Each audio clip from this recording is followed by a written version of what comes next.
الحمد لله الذي لم يزل عالما قديرا سميعا بصيرا، والصلاة والسلام على من أرسله بالحق بشيرا ونذيرا، وداعيا إلى الله بإذنه وسراجا منيرا، صلى الله عليه وسلم وعلى آله وأصحابه أجمعين. أما بعد، فأعوذ بالله من الشيطان الرجيم. بسم الله الرحمن الرحيم. ربنا وابعث فيهم رسولا منهم يتلو عليهم آياتك ويعلمهم الكتاب والحكمة ويزكيهم. صدق الله العظيم. قال الله تبارك وتعالى في القرآن المجيد والفرقان الحميد في شان حبيبه مخبرا وآمرا: إن الله وملائكته يصلون على النبي يا أيها الذين آمنوا صلوا عليه وسلموا تسليما. صلاة والسلام عليك يا سيدي يا رسول الله وعلى آلك وأصحابك يا حبيب الله. صلاة والسلام عليك يا سيدي يا رسول الله وعلى آلك وأصحابك يا إمام الأنبياء والمرسلين. اللهم صل وسلم على رسولك الكريم وآله الطاهرين. رب اغفر وارحم وأنت خير الراحمين. اللهم صل وسلم على رسولك الكريم وآله الطاهرين. رب اغفر وارحم وأنت خير الراحمين. زینت محفل، رونق محفل، برادر مکرم حضرت علامہ مولانا افضال رسول چشتی صاحب دامت برکاتہم العالیہ والقدسیہ، اور میرے واجب الاحترام حضور کے مدح خوان، نعت خوانان ذی شان، اور میرے واجب الاحترام بزرگوں، دوستوں، جوان ساتھیوں، السلام علیکم ورحمۃ اللہ وبرکاتہ۔ آج کی یہ محفل میلاد مصطفیٰ صلی اللہ علیہ وسلم کے عنوان سے موسوم ہے۔ بانی محفل ماہر مزمل حسین ماہر مصدق نذیر، انہوں نے اپنے والد مرحوم کی سال ثواب کے لیے ماہر نذیر احمد مرحوم اور حسن شہزاد بٹ مرحوم کی سال ثواب کے لیے اس محفل کا انعقاد کیا۔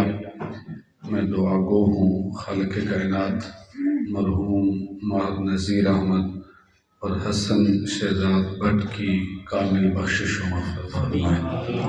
اللہ تعالیٰ ان بھائیوں کو جنہوں نے اپنے والد کی سال ثواب کے لیے اس محفل کا اہتمام کیا، میں کھانا کھا رہے تھے تو عارف صاحب نے بتایا کہ کیسے ان کے والد جو ہے ابھی چھوٹے چھوٹے بچے تھے کہ ان کے والد دنیا سے پردہ کر گئے، اور ان کی ماں نے ان کی پرورش کی۔ میں دل سے کہہ رہا تھا کہ اللہ تعالیٰ اس ماں کو سلامت رکھے جس نے ان بچوں کی پرورش کی۔ اللہ تعالیٰ ان بھائیوں کو آپس میں اتحاد اور اتفاق عطا فرمائے۔ چونکہ میلاد مصطفیٰ ہے اور انشاءاللہ میں خاص طور پر صرف 2 باتیں اس ضمن میں سمجھانا چاہوں گا۔ ٹائم کافی ہے لیکن اگر آپ لوگ میرا ساتھ دیں گے، تھوڑا سا شروع والی گفتگو شاید تھوڑی مشکل ہو، لیکن اگر شروع کی گفتگو آپ سمجھ لیں گے تو انشاءاللہ آگے بڑی آسانی ہو جائے گی۔ 2 باتیں جو سمجھانا چاہتا ہوں وہ کون سی ہیں؟ پہلی بات ہے کیف علم، اور اس کے ساتھ دوسری بات ہے سوز عشق۔ پہلی کیا بات ہے؟ کیف علم، دوسری ہے سوز عشق۔ جب تک ان دونوں میں سے کوئی ایک ہو دوسری نہ ہو تو بندہ صراط مستقیم پہ رہتا نہیں۔ عالم ارواح میں ایک سوال ہوا، الست بربکم، کیا میں تمہارا رب نہیں؟ ایک سوال تھا، سوال کے ساتھ رب کائنات نے اپنا دیدار عطا فرمایا۔ تو سوال جو کیا اس سوال کے ضمن میں علم کی طلب جو ہے وہ پیدا کر دی۔ یہ کیا ہے؟ یہ کیف علم ہے۔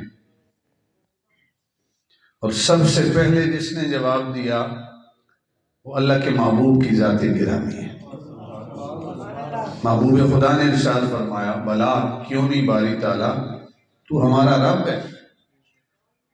تو عالم ارواح میں ساری ارواح نے حضور سے سن کے سب نے کہا قالو بلا، یعنی پہلے کبھی کلام کیا نہیں تھا، پہلی مرتبہ جب سوال ہوا تو حضور سے سنا، تو حضور سے سن کے ساری ارواح نے جواب دیا قالو بلا، کیوں نہیں، تو ہمارا رب ہے۔ اسی وجہ سے اللہ کے محبوب کو معلم انسانیت کہا جاتا ہے۔ اللہ نے اپنا دیدار دیا، اس دیدار کے بدل میں انسان کو عشق کا سود عطا کر دیا۔ سوال کیا، اس سوال کے بدل میں اللہ رب العزت نے کیف علم، علم کی طلب کو پیدا کیا۔ یہ دونوں چیزیں ہوں گی تو معاملہ صراط مستقیم پہ رہے گا۔ ان دونوں میں سے اگر کوئی ایک شے ہو اور ایک شے نہ ہو تو پھر معاملہ نہیں چلے گا۔ آپ کہیں گے کیسے؟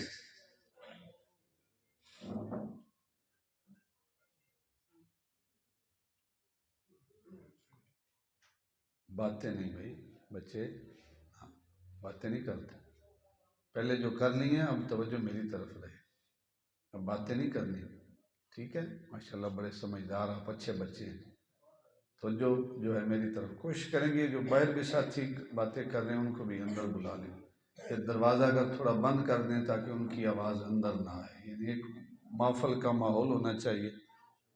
میں نے اگر اتنا سفر کیا ہے، سفر تو ایسے تھوڑا لیکن 3.25 گھنٹے بنے ہیں، 5:45 کے چلے اور 8:30 یہاں پہنچے، کچھ فائدہ ہونا چاہیے، چاہے 2-4 بندے ہی سنیں لیکن کچھ ان کے پلے بات تو پڑے نہیں۔ اچھا، یہ دو چیزیں صرف میں نے سمجھانی ہے، ایک ہے کیف علم، دوسری ہے سوز عشق۔ یہ دونوں چیزیں ساتھ ساتھ ہوں گی تو معاملہ صراط مستقیم پہ رہے گا۔ اگر ایک چیز کی طرف جھکاؤ زیادہ ہے تو پھر معاملہ صراط مستقیم پہ نہیں رہے گا۔ اگر صرف عشق کا زور ہو نا جی، پہلے عشق کی مثال دوں پھر علم کی مثال دوں گا، صرف عشق کا زور ہو تو پھر بندہ نعرہ لگاتا ہے کہ علم و بس کری ہو یار۔ بابے بلے شاہ رحمۃ اللہ تعالی علیہ نے کسی اور ڈگر میں کہا تھا، اس علم سے بس کری ہو یار جو علم تیرے اندر تکبر پیدا کرے، جو علم تیرے اندر میں پیدا کرے، غرور پیدا کرے، جو علم تجھے یہ کہے کہ تجھ سے بڑا عالم کوئی نہیں، تجھ سے بڑا خطیب کوئی نہیں، تجھ سے بڑا واعظ کوئی نہیں، علم و بس کری ہو یار، اس علم سے بس کری۔ لیکن ہم نے کیا سمجھا کہ قرآن کی کوئی ضرورت نہیں، حدیث کی کوئی ضرورت نہیں، علم شریعت کی، علم فقہ کی کوئی ضرورت نہیں۔ ہم نے کہا یہ مولویوں کا کام، صرف عشق کا نعرہ۔ جب عشق کا نعرہ تھا تو غلط سمجھے اور کہا کہ علم و بس کری ہو یار، اور اس سے پھر جو اگلا نعرہ ہوتا ہے جہاں صرف عشق ہوتا ہے علم نہیں ہوتا، وہ نعرہ ہوتا ہے کہ تھوڑی 5 ویلے ساڑی ہر ویلے، یہ اس سے اگلا جہالت کا نعرہ ہے، عشق کا نعرہ، تھوڑی 5 ویلے ساڑی ہر ویلے، حالانکہ حضور کے صحابہ پر بھی 5 ہی فرض تھے، 5 پڑھتے نہیں اور اس کے علاوہ ساڈی ہر ویلے۔ پھر اس کے بعد جو اگلا مرحلہ اور سٹیج آتا ہے وہ یہ کہ بڑی بڑی تصویریں لگا کے پیرانے عظام کی تو تھوڑے ہی دتے کھانے ہاں۔ رازق اللہ رب العزت کی ذات ہے، رزق دینے والی ذات اللہ کی ہے، اولاد دینے والی ذات اللہ کی ہے۔ اللہ کے نیک بندے کے توسل سے ملتا ضرور ہے لیکن دینے والی ذات اللہ کی ہے۔ یہ اس سے پھر اگلا قدم ہوتا ہے کہ جی تھوڑا دیتے ہیں کھانے ہاں، اور اس سے پھر جو اگلا مرحلہ ہوتا ہے وہ پھر قبروں کا طواف اور سجدے، پھر شرک تک معاملہ چلا جاتا ہے جب صرف عشق کا نعرہ ہو۔ پھر بھی انسان صراط مستقیم پہ رہتا نہیں ہے، اور جہاں صرف علم کا نعرہ ہو، صرف علم کا نعرہ ہو، ساتھ عشق نہ ہو، پھر بھی بندہ صراط مستقیم پہ رہتا نہیں ہے۔ اللہ رب العزت نے ارشاد فرمایا اسجدوا لآدم، میرے آدم کو سجدہ کرو۔ سارے ملائکہ کو حکم تھا سجدہ کرو، سارے ملائکہ نے سر سجدے میں رکھا الا ابلیس، اسجدوا لآدم فسجدوا، سارے ملائکہ نے سجدہ کیا، صرف ایک تھا جس نے سجدہ نہیں کیا، الا ابلیس۔ اب شیطان جو ہے وہ عالم بھی تھا، عامل بھی تھا، میری یہ جملے سنیے گا، عالم بھی تھا، عامل بھی تھا، عابد بھی تھا، ساجد بھی تھا، یعنی بڑے سجدے اس نے کیے، علم کا ایک سمندر تھا اس کے پاس، عمل کرنے والا بھی تھا۔ ان ساری چیزوں کے ساتھ ساتھ شیطان کے پاس صرف ایک شے کی کمی تھی، وہ کیا کہ شیطان عالم بھی تھا، عابد بھی تھا، ساجد بھی تھا، عامل بھی تھا، عالم بھی تھا، صرف ایک شے کی کمی تھی، وہ کیا کہ شیطان عاشق نہیں تھا۔ کیا نہیں تھا؟ عاشق نہیں تھا۔ اور اس کی دلیل کیا ہے؟ جب سجدہ نہیں کیا اللہ رب العزت نے پوچھا اے ابلیس تو نے سجدہ کیوں نہیں کیا؟ تو نے سجدہ کیوں نہیں کیا؟ اس کے پاس علم تھا، غرور تھا، تکبر تھا۔ اس نے کہا دلیلیں دینا شروع کر دی کہ میں نے سجدہ کیوں نہیں کیا۔ اس نے کہا انا خیر من، میں بہتر ہوں اس سے، آدم سے۔ کیوں؟ خلقتنی من نار وخلقتہ من طین، تو نے مجھے آگ سے بنایا ہے، آگ اوپر کو اٹھتی ہے، اسے تو نے مٹی سے بنایا ہے، آدم کو مٹی سے تخلیق کیا اور مٹی نیچے کو آتی ہے، میرا مادہ تخلیق اس سے بہتر ہے، میں اس سے بہتر ہوں، میں اسے سجدہ کیوں کروں؟ علم تھا، دلیلیں دینا اس نے شروع کر دی۔ اگر عاشق ہوتا تو وہ یہ نہ دیکھتا کہ وہ بہتر ہے یا میں بہتر ہوں، وہ سر سجدے میں رکھتا اور یہ دیکھتا کہ مجھے سجدہ کرنے کا حکم کس ذات نے عطا کیا۔ جب یار کا حکم آ گیا تو پھر میں بہتر ہوں یا وہ بہتر، اس کی بات ہی ختم ہو گئی۔ میرے یار کا حکم ہے، میں نے سر سجدے میں رکھنا ہے۔ لیکن یہ تب ہوتا جب شیطان ان ساری چیزوں کے ساتھ ساتھ عاشق بھی ہوتا۔ تو احباب وقار، سوز عشق بھی ضروری، کیف علم بھی ضروری۔ ابراہیم خلیل اللہ نے بیت اللہ کو تعمیر کیا، جب بیت اللہ تعمیر ہو چکا رب کی بارگاہ میں دست سوال دراز کیا، اور دست سوال دراز کر کے کیا مانگا رب سے؟ دنیا کی دولت، شہرت، عزت، کسی چیز کا سوال نہیں کیا۔ کیا مانگا؟ ربنا وابعث فیہم رسولا منہم، باری تعالیٰ تیرا گھر تو تعمیر کر دیا ہے، اب اس محبوب کو بھیج جو تیرے اس گھر کو آباد فرمائے۔ ابھی میلاد کی طرف ہم آ رہے ہیں، اور اسی میلاد میں حضور کی بعثت میں ہم سوز علم، سوز عشق اور کیف علم کی طرف جائیں گے۔ اس محبوب کو بھیج جو تیرے اس گھر کو آباد فرمائے۔ ربنا وابعث فیہم رسولا منہم، جو انہی میں سے ہو، اور پھر ارشاد فرمائے یتلو علیہم آیاتک، اس محبوب کو بھیج جو تیرے قرآن کی آیتوں کی تلاوت فرمائے۔ یہ کیا ہے قرآن کی آیتوں کی تلاوت؟ یہ کیف علم ہے۔ وَيُعَلِّمُهُمُ الْكِتَابِ، اس محبوب کو بھیج جو انہیں کتاب کی تعلیم سکھائے، کتاب اور حکمت کی تعلیم سکھائے۔ یہ کیا ہے؟ یہ کیف علم ہے۔ وَيُزَكِّيهِمْ، اس محبوب کو بھیج جو ان کے دل کی دنیا پاک فرمائے۔ یہ کیا ہے؟ تزکیہ نفس۔ یہ کیا ہے؟ یہ سوز عشق ہے، کیونکہ عشق کا مقام دل ہے، علم کا مقام دماغ ہے۔ اللہ رب العزت نے دماغ دیا ہے، پھڑکتا ہوا دماغ، دھڑکتا ہوا دل، تاکہ اس دماغ میں علم کو سمیٹا جائے، اور دھڑکتا ہوا دل دیا تاکہ اس علم میں کسی کے عشق کو سمایا جائے، کسی کا عشق اس دل میں بسایا جائے۔ تو احباب وقار، یتلو علیہم آیاتک، اس سے کیا مراد ہے؟ کیف علم۔ اور ہم کہیں کہ علم و بس کریوں یار، اور جس محبوب کا کلمہ پڑھا ہے ان کی بعثت کے جو مقاصد میں سے پہلا مقصد ابراہیم خلیل اللہ نے بیان کیا وہ قرآن کی آیتوں کی تلاوت۔ اور آج کا پیر کہے کہ یہ تو علماء کا کام ہے، ایک آیت بھی سیدھی پڑھنا نہ آتی ہو، ایسا پیر کیسے پیر ہو سکتا ہے جسے قرآن پڑھنے نہیں آتا؟ لوگوں کی رہنمائی وہ کیا کرے گا؟ وَيُعَلِّمُهُمُ الْكِتَابَ وَالْحِكْمَةَ، جو کتاب و حکمت تو دور کی بات، اسے دعا مانگنے ہی نہ آتی ہو، دعا بھی مانگے تو خاموشی کے ساتھ، ایسا پیر کہلانے کے لائق نہیں ہے۔ اور پھر ارشاد فرمایا وَيُزَكِّيهِمْ، اس محبوب کو بھیج جو دلوں کی دنیا پاک فرمائے۔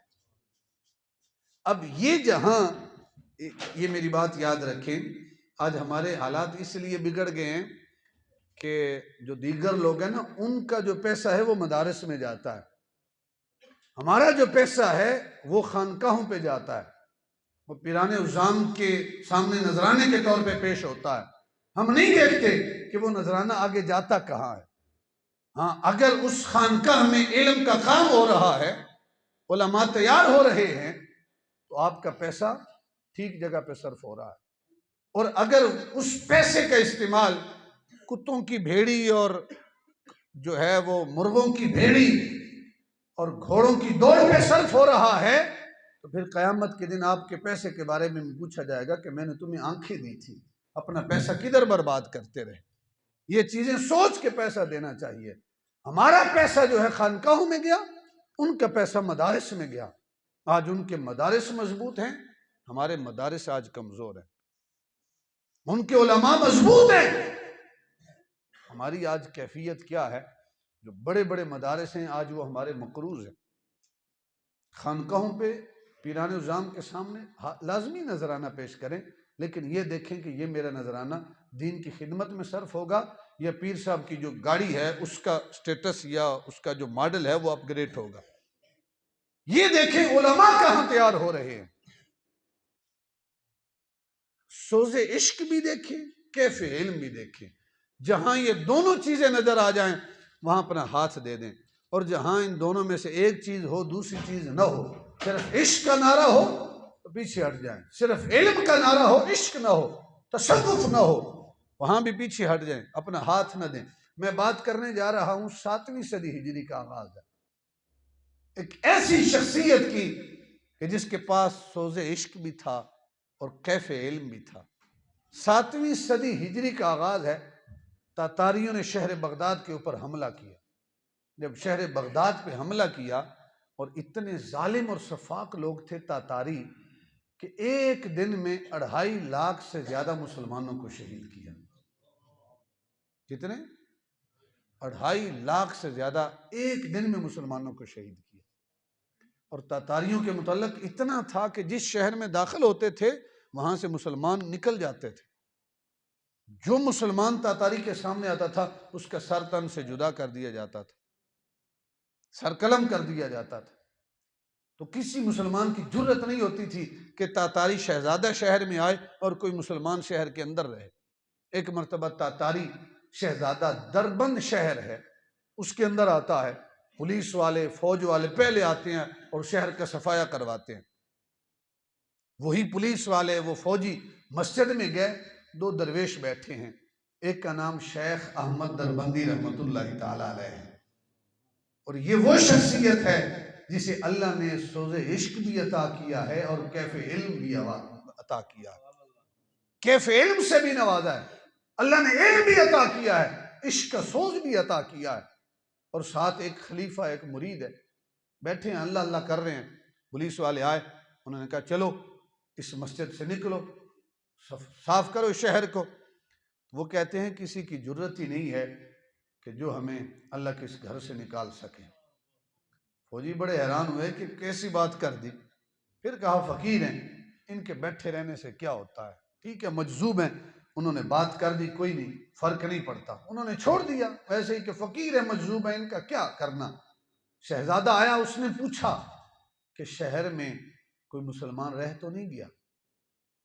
جب اس نے پوچھا نا کوئی رہ تو نہیں گیا، پولیس والا نے کہا بھی کوئی نہیں رہتا، سارے چلے گئے، صرف 2 فقیر ہیں وہ مسجد میں بیٹھے ہیں۔ ہم نے کہا نکلو، انہوں نے کہا کسی کی جرت ہی نہیں ہے جو ہمیں اللہ کے گھر سے نکال سکے۔ تو شہزادے نے کہا بھئی میں آؤں، تاتاری شہزادہ آئے دربند شہر میں اور فقیر کہے کہ کسی کی جرت ہی نہیں ہے جو ہمیں نکال سکے۔ کہا فوراً جاؤ، ہتکڑیاں لے جاؤ، زنجیریں لے جاؤ، اور شیخ احمد دربندی کو زنجیروں میں جکڑو، بیڑیوں میں بیڑیاں ڈالو، اور اس کو فقیر کو پکڑ کر میرے سامنے پیش کرو۔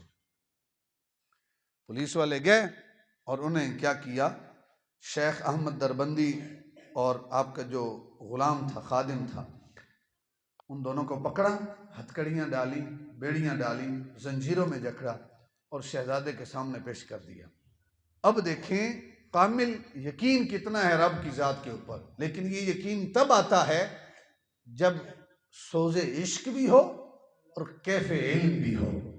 اگر صرف عشق کا نعرہ ہو اور علم سے دوری ہو تو پھر یہ یقین کامل آتا نہیں ہے۔ جب شہزادے کے سامنے آئے تو شہزادے نے کہا بھئی تم نے سنا نہیں ہے کہ شہزادہ آ رہا ہے، پھر تم کیوں نہیں اس شہر دربند سے نکلے، کیوں اللہ کے اس گھر میں، مسجد میں، عبادت گاہ میں تم ٹکے رہے، اعلان نہیں سنا؟ تو بابا جی وقار شہزادوں نے، شیخ احمد دربندی جواب دیتا ہے کہ کسی کی جرت نہیں ہے ہماری مرضی اور منشے کے بغیر ہمیں اللہ کے گھر سے نکال سکے۔ جب یہ بات کی شہزادہ حیران ہوا، اس نے کہا بھی بات کیسی کرتے ہو، اب دیکھو ہمارے سامنے مجبور ہو، تمہارے ہاتھوں میں بیڑیاں ہیں، ہتکڑیاں ہیں اور زنجیروں میں جکڑے ہوئے، اور تم اتنی بڑی بڑی باتیں کر رہے ہو کہ کسی کی جرت ہی نہیں ہے جو تمہیں نکال سکے۔ اب میرے سامنے بندے ہوئے ہو، قیدی کی صورت میں میرے سامنے ہو۔ تو بابی وقار شیخ احمد دربندی نے جواب دیا کہ یہ جو ہتکڑیاں ہیں، یہ جو بیڑیاں ہیں، یہ اللہ والوں کا کچھ بھی نہیں بگاڑ سکتی، یہ تو ایک نام کی مار ہے۔ جس یار کے ذکر میں ہم مگن تھے، اگر اس یار کا نام ایک مرتبہ بلند آواز سے ہم لے دیں تو یہ ہتکڑیاں، یہ بیڑیاں، یہ زنجیریں ایک لمحے میں ٹوٹ کر زمین پر بکھر سکتی ہیں۔ شہزادہ پھر حیران ہوا کہ یہ کیسی بات انہوں نے پھر کر دی کہ جنہیں ہم ہتکڑیاں ڈالیں، ہم بیڑیاں ڈالیں، ہم جنہیں زنجیریں ڈالیں، وہ ایک نام کے ساتھ کیسے ٹوٹ سکتی ہیں؟ شہزادے نے کہا اچھا ذرا لو نا وہ نام کون سا ہے جس نام کے اندر اتنی طاقت ہے کہ جنہیں ہم بیڑیاں ڈالیں وہ ٹوٹ کے زمین پہ بکھر جائیں، وہ ہتکڑیاں کھل جائیں، وہ بیڑیاں ٹوٹ جائیں۔ احباب جی وقار میں منبر رسول پہ بیٹھا ہوں، یہاں بھی تبلیغ کرنا بڑی بات ہے، حضور کی سنت ہے، لیکن سب سے بڑا جہاد اسے کہا گیا کہ ظالم اور جابر بادشاہ کے سامنے حق کلمہ کہنا، یہ سب سے بڑا جہاد ہے۔ شیخ احمد دربندی تاتاری شہزادے کے سامنے کھڑے ہو کے بلند آواز سے نام لیتے ہیں، اور کس کا نام لیتے ہیں؟ اپنے خالق اور مالک کا نام لیتے ہیں، اور بلند آواز سے کہتے ہیں اللہ، اللہ کا نعرہ بلند کرتے ہیں۔ جب لفظ اللہ کا نعرہ بلند ہوتا ہے نا شیخ احمد دربندی کی زبان سے، وہ جو بیڑیاں، ہتکڑیاں، زنجیریں فوراً ٹوٹ کر زمین پر بکھر جاتی ہیں۔ اور شیخ احمد دربندی کے اس اللہ کہنے میں اثر کیوں نہ ہوتا؟ اس لیے کہ شیخ احمد دربندی نے یہ فیض حاصل کیا محبوب خدا کی بارگاہ سے کہ جب حضور غزوے سے واپس آ رہے تھے تو ایک درخت کی چھاؤں میں حضور لیٹے، اور ایک کافر آیا، اس نے حضور کی تلوار اٹھائی اور تلوار اٹھا کے حضور کو بیدار کیا، اور بیدار کر کے کہتا ہے کہ اب آپ کو میرے ہاتھوں سے کون بچائے گا؟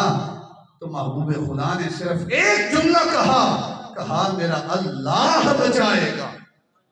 یہ اس اللہ کا فیضان تھا کہ شیخ احمد دربندی نے اسی کیفیت میں کہا اللہ بچائے گا، اور اس اللہ کی چوٹ کا اثر اس قدر تھا کہ تاتاری شہزادے کے دل پہ اثر ہوا۔ اس نے کہا کہ اور کسی مسلمان کو شہر میں آنے کی اجازت نہیں ہے، لیکن جن فقیروں کو پکڑ کے لائے ہو خبردار انہیں تکلیف نہ پہنچانا، انہوں نے جو نام لیا ہے اس نام کے اندر کچھ نہ کچھ اثر ضرور ہے، انہیں آزاد کر دو، جہاں جانا چاہتے ہیں چلے جائیں۔ احباب جو وقار، شیخ احمد دربندی کا لفظ اللہ کہنا اس کا اثر اتنا تھا کہ وہ شہزادہ کبھی کبھی شیخ کی بارگاہ میں حاضر ہوتا تھا، سامنے بیٹھتا تھا، اور شیخ احمد دربندی نگاہ ڈالتے تھے، سوز عشق بھی عطا کرتے تھے، کیف علم سے بھی نوازتے تھے۔ وقت گزرتا گیا گزرتا گیا گزرتا گیا، ایک دن شیخ نے نظر ڈالی تو دیکھا کہ اب دل کی زمین ہموار ہو چکی ہے، تو کہا کہ اے شہزادے اب وقت آ گیا ہے، کلمہ پڑھ کے محمد عربی کا نوکر اور غلام بن جائے۔ وہ تاتاری شہزادے جنہوں نے ایک دن میں 2.5 لاکھ سے زیادہ مسلمانوں کو شہید کیا، اب وقت آ گیا ہے دل کی دنیا بدلنے کا۔ تو تاتاری شہزادہ کہتا ہے کہ اے میرے شیخ، اگر کلمہ پڑھوں گا میرے جو بڑے ہیں مجھے قتل کر دیں گے، ٹکا بوٹی کر دیں گے، اس لیے بہتر ہے کہ میں کلمہ نہ پڑھوں۔ تو شیخ نے نگاہ ڈالی، کہا ٹھیک ہے میرے ساتھ وعدہ کرو کہ ابھی تو بڑوں کا ڈر ہے، میری نگاہ دیکھ رہی ہے کہ ٹھیک 30 سالوں کے بعد تاتاریوں کا اگر کوئی فرما روا اور بادشاہ بنے گا تو وہ تو بنے گا، میرے ساتھ وعدہ کر کہ جب تو بادشاہ بنے گا تو پھر تو اس وعدے کو پورا کرے گا اور کلمہ پڑھ کے دائرہ اسلام میں داخل ہو جائے گا۔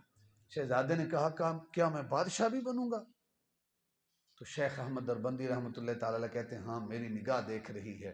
اب ابھی جو کہا ٹھیک 30 سالوں کے بعد وہ شہزادہ بادشاہ بنتا ہے، اور ایک روایت میں ہے کہ شیخ احمد دربندی نے خود، اور ایک روایت میں ہے کہ آپ کا وصال ہو گیا اور بیٹے کو وصیت کی کہ جب فلاں شہزادہ بادشاہ بنے تو اس کے پاس جا کر وعدہ یاد کروانا ہے۔ اب آپ جو کر شیخ احمد دربندی تشریف لائے اور کہا کہ 30 سالوں پہلے تو نے وعدہ کیا تھا، آج اس وعدے کی تکمیل کا دن ہے، آج پڑھو میرے سامنے کلمہ اور پڑھ کر دائرہ اسلام میں داخل ہو جاؤ۔ شہزادہ کہتا ہے جو اب بادشاہ بن گیا ہے، کہا کہ اے شیخ احمد دربندی آج سے 30 سال پہلے جب آپ ہتھکڑیوں میں، بیڑیوں میں، زنجیروں میں جکڑے ہوئے تھے اور میرے سامنے آپ نے اللہ اکبر کی صدا بلند کی تھی، اسی دن سے دل سے میں کلمہ پڑھ کے دائرہ اسلام میں داخل ہو گیا تھا۔ ہاں ابھی ظاہری بھی کلمہ پڑھاؤ اپنے ہاتھ پہ، مجھے بیعت بھی کرو اور کلمہ پڑھا کے مجھے محمد عربی کا غلام اور نوکر بنا لو۔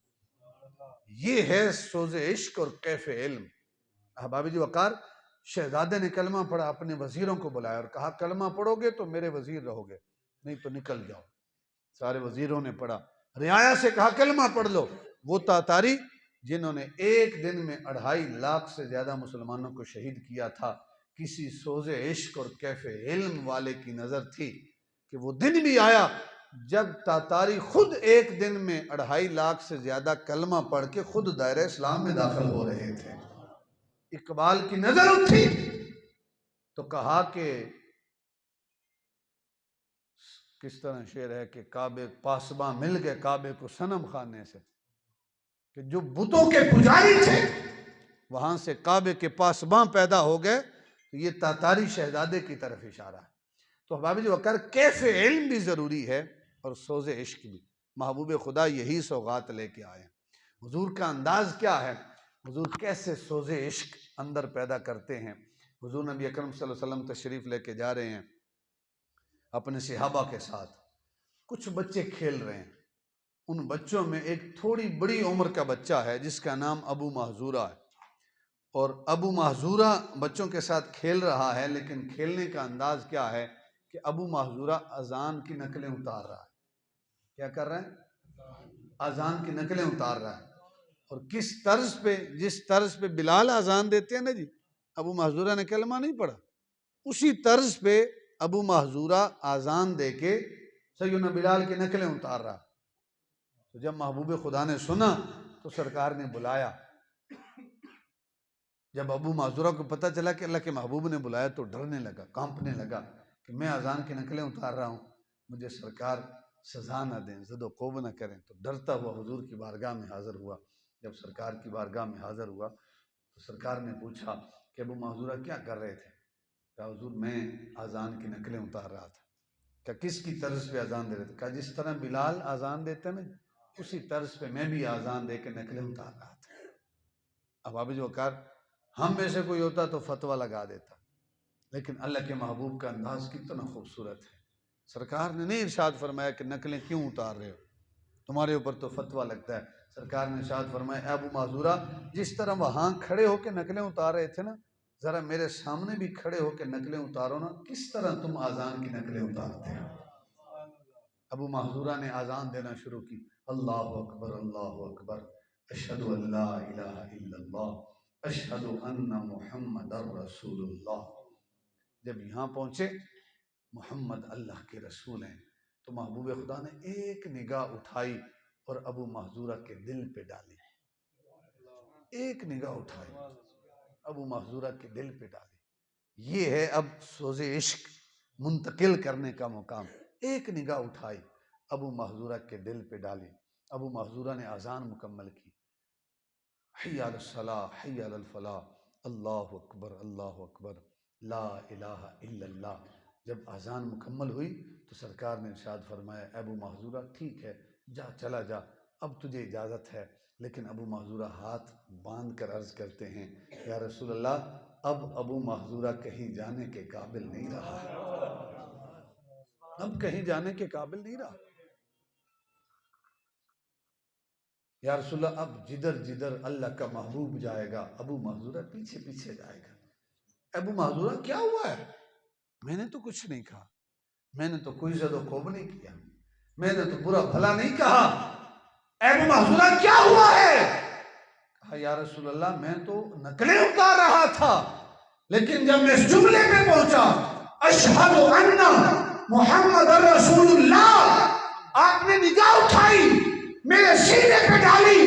یا رسول اللہ میں تو نقلیں اتار رہا تھا، آپ نے نگاہ اٹھا کے میرے سینے پہ ڈالی، میرے دل کی دنیا بدلی۔ یا رسول اللہ میرے پاس تو نقلیں تھی، آپ نے نگاہ ڈالی، آپ نے اس نقل کو اصل بنا دیا ہے۔ اب ابو محذورہ کہیں جانے کے قابل نہیں رہا، جدھر جدھر محبوب خدا جائے گا ابو محذورہ پیچھے پیچھے جائے گا۔ اب ابو محذورہ کہیں جانے کے قابل نہیں رہا، حضور جدھر آپ جائیں گے ابو محذورہ بھی پیچھے پیچھے جائے گا۔ احباب جی وقار، یہ ہے سوز عشق پیدا کرنا، دل کی دنیا بدلنا۔ اور پھر انداز کیا ہے؟ محبوب خدا کعبے کا طواف فرما رہے ہیں، ایک شخص جس کا نام فضالہ ہے وہ بھی حضور کے پیچھے طواف کر رہا ہے، اور اس کا انداز کیا ہے؟ اس کا ارادہ غلط ہے، اور غلط کس انداز میں کہ اس نے ہتھیار چھپا رکھا ہے، نعوذ باللہ حضور کو شہید کرنا چاہتا ہے۔ آہستہ آہستہ قریب ہونے لگا، جب بالکل حضور کے قریب پہنچ گیا، فلما دنا من، جب بالکل حضور کے قریب پہنچ گیا، اب جو اس کا ارادہ ہے اس کو عملی جامہ پہنانے کے لیے جو ہی اس نے ہتھیار کی طرف ہاتھ بڑھایا، سرکار نے پیچھے مڑ کے نہیں دیکھا کہ اے آنے والے تو کون ہے۔ آگے چلتے چلتے حضور طواف کر رہے ہیں، وہ بھی پیچھے طواف کر رہا ہے۔ سرکار نے پوچھا افضالہ تو، اے میرے پیچھے آنے والے کیا تو فضالہ ہے؟ افضالہ تو، یہ حمزہ استفہام کا ہے، سوال کا ہے، کیا تو فضالہ ہے؟ وہ کہتا ہے نعم، ہاں میں فضالہ ہوں۔ محبوب خدا نے دوسرا سوال کیا، اور اپنے عقیدے پہ ناز کیجئے، سرکار نے پوچھا ماذا کنت تحدث بہ نفسک، اے فضالہ یہ تو بتاؤ اپنے دل میں کیا ارادہ لے کر آیا ہو، کیا ارادہ لے کر آئے ہو، کیا ارادہ ہے دل میں؟ اس نے کہا لا شیء، کوئی ارادہ نہیں ہے، کنت اذکر اللہ تعالیٰ، میں تو اللہ کا ذکر کرتے کرتے یہاں تک پہنچا ہوں، میرا کوئی غلط ارادہ نہیں ہے۔ فضحک النبی صلی اللہ علیہ وسلم، محبوب خدا نے تبسم فرمایا، حضور مسکرائے کہ دل میں کچھ اور ہے، فضالہ کی زبان پہ کچھ اور ہے۔ اور یہ بارگاہ ہے محبوب خدا کی جہاں زبان اور دل کا رشتہ ایک ہونا چاہیے۔ اب یہاں سے اگلے الفاظ جو ہیں وہ فضالہ کے ہیں۔ فضالہ کہتے ہیں کہ میں تو قتل کے ارادے سے آیا تھا، حضور کو پتہ بھی چل گیا، آج آئے روز کسی نہ کسی شہر میں ہمارے قتل ہوتا ہے، ہمارے حالات اس قدر بگڑ گئے کہ کسی نہ کسی شہر میں، ہمارے اپنے علاقے میں ایک ایک شہر میں چھوٹا سا گاؤں ہے، چک ہے، اس چک میں 40 دنوں کے اندر 8 قتل ہوئے، 8 قتل، 2-3 دن قبل حالیہ کے اندر 5-6 قتل ہوئے۔ آج ہماری حالت یہ ہے کہ چھوٹی سی بات ہم سے برداشت نہیں ہوتی، اس چھوٹی سی بات کو لے کر بات قتلوں تک چلی جاتی ہے۔ وہ جو 8 قتل ہوئے ہیں، معاملہ کیا تھا کہ گلی کے اندر وہ ڈال رہے تھے کنکریٹ ڈال رہے تھے، وہاں تھوڑی جو نالی ہوتی ہے اس کو اونچا رکھنا تھا، نیچا رکھنا تھا، بس یہ بات تھی۔ اس کو لے کر جھگڑا چلا اور انا کا مسئلہ بنایا، اور پھر بات قتلوں تک، اور 8 جانیں نوجوان، خوبصورت نوجوان قتل ہو گئے۔ وہ نالی بھی وہیں پر، گلی بھی وہیں پر، لیکن خوبصورت جوان دنیا سے چل بسے، اور شہر کا امن تباہ و برباد ہو گیا۔ اب کوئی قتل کی داستان اٹھا لیں، اس کے پیچھے آپ کو اتنی چھوٹی سی بات نظر آئے گی۔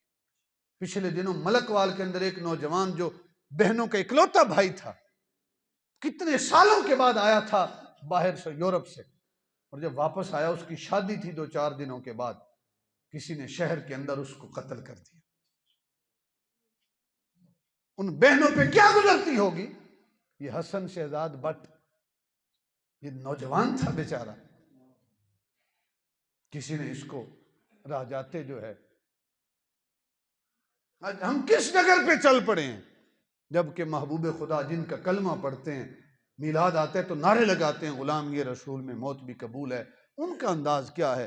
وہ قتل کے ارادے سے آیا ہے فضالہ، حضور کو پتہ چل گیا کہ اس کے پاس ہتھیار ہے، ارادہ قتل کا ہے، لیکن سرکار نے نہیں فرمایا اے فضالہ کیوں قتل کرنا چاہتے ہو، میں نے کون سا تمہارے بھائی کو قتل کیا ہے؟ نہیں، فضالہ کہتے ہیں میرا ارادہ قتل کا تھا، لیکن محبوب خدا نے کیا ارشاد فرمایا؟ فرمایا اے فضالہ بڑا عرصہ ہو گیا ہے ہم سے دور دور رہتے ہوئے، اے فضالہ ذرا میرے قریب آنا۔ ہمارے نبی کی سنت کیا ہے؟ جو قتل کا ارادہ لے کے آئے حضور اسے اپنے قریب کرتے ہیں۔ فرماتے ہیں ثم وضع یدہ علی صدری، میرا ارادہ قتل کا تھا، محبوب خدا نے مجھے اپنے قریب کیا، اور قریب کر کے سرکار نے اپنا ید اللہ والا ہاتھ اٹھایا اور اٹھا کر میرے سینے پہ رکھ دیا۔ فرماتے ہیں جب سرکار نے ید اللہ والا ہاتھ میرے سینے پہ رکھا نا، میں نے محسوس کیا کہ دل کی دنیا بدلنا شروع ہو گئی ہے، اندر سوز عشق پیدا ہو رہا ہے، کیف علم کی کیفیات پیدا ہو رہی ہیں۔ فرماتے ہیں کہ محبوب خدا نے ہاتھ اٹھایا، واللہ ما رفع یدہ عن صدری حتی ما خلق اللہ شیئا احب الی من، فرماتے ہیں لوگوں اللہ کی عزت کی قسم میں تو قتل کا ارادہ لے کے آیا تھا، روئے زمین پر جتنے بھی چہرے بستے ہیں تمام چہروں سے بڑھ کر اگر کسی چہرے سے مجھے عداوت اور دشمنی تھی تو حضور کے چہرے سے عداوت تھی، میں قتل کا ارادہ لے کے آیا تھا، لیکن فرماتے لوگوں اللہ کی عزت کی قسم محبوب خدا نے میرے سینے پہ ہاتھ رکھا، ہاتھ رکھ کر اٹھا دیا، ہاتھ اٹھانے کی دیر تھی، حضور کے چہرے سے بڑھ کر پھر کوئی چہرہ مجھے پیارا لگتا ہی نہیں تھا۔ یہ ہے اندر کی دنیا بدل جانا، اندر سوز عشق کا پیدا ہو جانا۔ فضالہ کہتے ہیں کہ میں واپس پلٹا، محبوب خدا کی بارگاہ سے نکلا، کلمہ پڑھا، اندر تبدیلی آئی، واپس پلٹا تو رستے میں ایک عورت تھی، بالخصوص میرے نوجوان بھائیوں کے لیے یہ بات کر رہا ہوں، رستے میں ایک عورت تھی جس عورت کے ساتھ فضالہ کے تعلقات اچھے نہیں تھے۔ فضالہ ساری رات بیٹھ کے اس عورت کے حسن کے تذکرے کرتا تھا، وہ عورت فضالہ کے حسن کے تذکرے کرتی تھی، دونوں کی باتیں ختم نہیں ہوتی تھیں، رات ختم ہو جاتی تھی۔ فضالہ پہلے آتا تھا تو نظریں اٹھی ہوتی تھیں، کب مجھے میری محبوبہ نظر آ جائے، کب مجھے میری معشوقہ نظر آ جائے، لیکن آج فضالہ آ رہے ہیں تو آج وہ انداز نہیں ہے جیسے پہلا تھا، آج فضالہ کی نظریں جھکی ہوئی ہیں، یہ ہیں غلام رسول، یہ ہیں حضور کے عاشق۔ زبان پہ ہو نعرہ اور ساری رات فون پر غیر محرم سے باتیں، ایسے عاشق رسول تو نہیں نہ ہوتے۔ عاشق رسول ایسے ہوتے ہیں جیسے فضالہ، فضالہ کی نظریں جھکی ہوئی ہیں اور جھکی ہوئی نظروں کے ساتھ آ رہے ہیں۔ وہ عورت اپنی دہلیز پر دروازے میں کھڑی ہے اور فضالہ کا انداز دیکھ رہی ہے کہ آج فضالہ بدلا بدلا سا ہے، وہ ماجرا کیا ہے، وجہ کیا ہے۔ سوچتی ہے کہ ہمارے درمیان تو ناراضگی بھی نہیں، پھر کہتی ہے کہ ہو سکتا ہے مذاق کر رہا ہو فضالہ، تھوڑی دیر کے بعد واپس پلٹے گا، کدھر جائے گا، ادھر ہی آئے گا نا۔ فضالہ کی نظریں جھکی ہیں، جا رہے ہیں۔ فمررت بامرأۃ، اس عورت کے پاس سے گزرے لیکن آنکھ اٹھا کر اس غیر محرم کو دیکھا نہیں ہے، اس لیے کہ آج فضالہ کے دل کی دنیا بدل گئی۔ اس عورت کے پاس سے گزر گیا۔ جب اس عورت کے پاس سے گزرے، میرے نوجوان بھائی ماشاءاللہ اکثر تعداد میں مجھے نوجوان ساتھی نظر آ رہے ہیں، دل کے کانوں سے میرے یہ جملے سنیے گا، اور یہی حاصل ہیں اس محفل کے۔ شاید انہی جملوں کے اوپر کوئی ایک نوجوان عمل کرے تو حسن بٹ مرحوم اور ماہر نذیر احمد کی اللہ رب العزت آپ کی عمل کی وجہ سے مرحومین کی بخشش فرما دے۔ احباب وقار، جب اس عورت کے پاس سے حضرت فضالہ گزرے نا، اس عورت کو دیکھا بھی نہیں ہے، اس عورت نے خود بلایا، کنت اتحدث الیہا، اس نے کہا کہ اے فضالہ کیا بات ہے، آج ہماری طرف تکنا بھی گوارا نہیں، آج دیکھتا بھی نہیں ہے ہماری طرف۔ اے فضالہ تو وہ تھا کہ جو ساری ساری رات حسن کے تذکرے کرتے ہوئے تھکتا نہیں تھا۔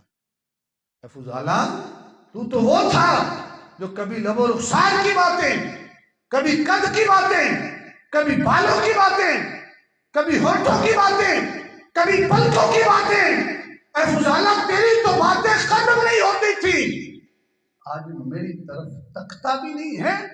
اے فضالہ کیوں؟ تو فضالہ نے زبان حال سے جواب تو دیا ہوگا کہ عورت خبردار، آج کے بعد مجھے آواز نہ دینا۔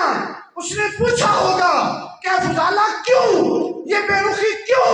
تو فضالہ نے زبان حال سے جواب دیا ہوگا کہ اب میری نگاہوں میں جچتا نہیں کوئی، جیسے ہے میری سرکار ویسا نہیں کوئی۔ کہا کہ آج تک میں تیرے حسن پہ مرتا تھا، آج تک میں نے تیرا حسن دیکھا تھا، آج میں وہ دوہا کا مکھڑا دیکھ کے آ رہا ہوں، آج تک میں تیری زلفوں پہ مرتا تھا، آج میں واللیل کی زلفوں کا اسیر بن کے آ رہا ہوں، آج تک میں تجھ پہ مرتا تھا، تیرا حسن ایسا ہے کہ تجھے پسینہ آئے تیرے پسینے سے بدبو آتی ہے، جس سونے کو دیکھ کے آ رہا ہوں وہ اتنا سونا ہے کہ اسے پسینہ آئے تو پسینے سے بدبو نہیں آتی، خوشبوؤں کے حلے آتے ہیں۔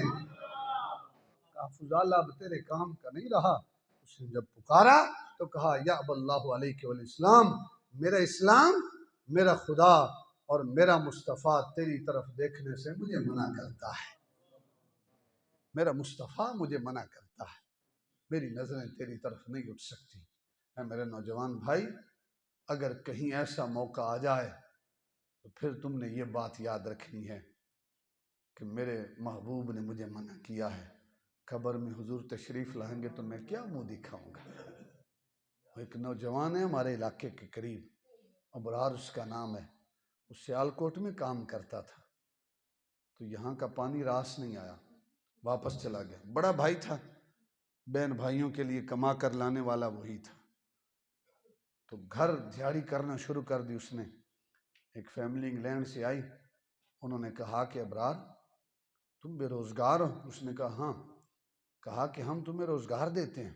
اس نے کہا وہ کیسے؟ کہتے ہیں ہم تمہیں انگلینڈ کا ویزا دیتے ہیں۔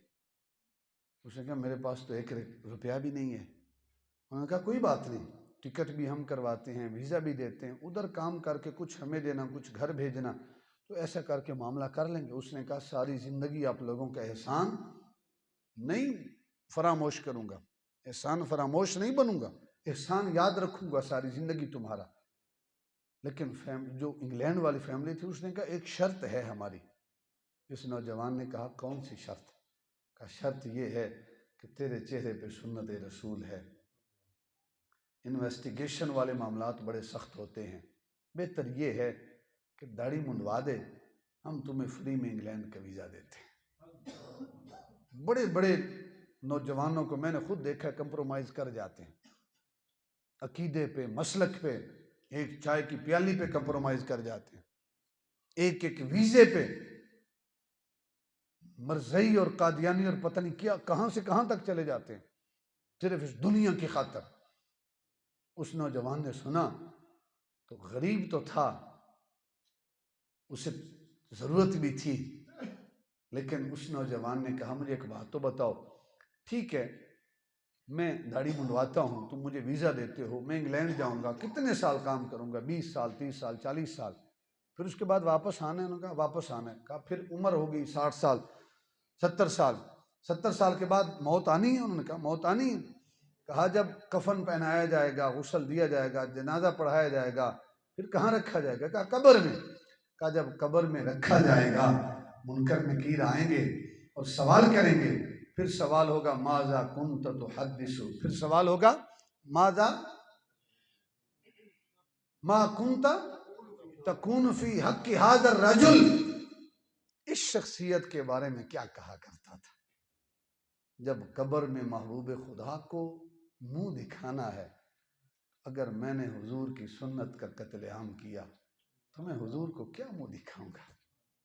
اگر حضور نے پوچھ لیا کہ ابرار تو نے ایک انگلینڈ کے ویزے کی خاطر میرے سنت سے بے وفائی کی، میں حضور کو کیا منہ دکھاؤں گا؟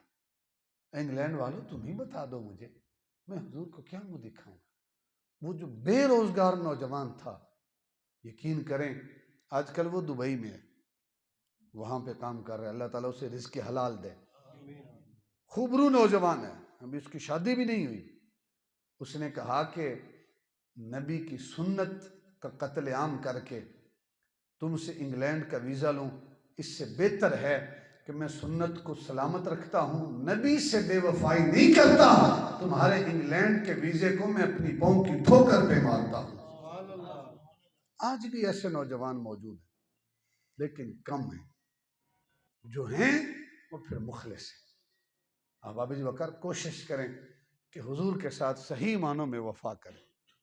اقبال رحمۃ اللہ تعالیٰ علیہ بھی کہتے ہیں نا کہ اگر قیامت کے دن باری تعالیٰ حساب لینا ضروری ٹھہرا، از نگاہ مصطفیٰ پنہاں بگیر، باری تعالیٰ حضور کی نظروں کے سامنے میرا امتحان نہ لینا، اگر میرے عیب کھل گئے تو میں حضور کو کیا منہ دکھاؤں؟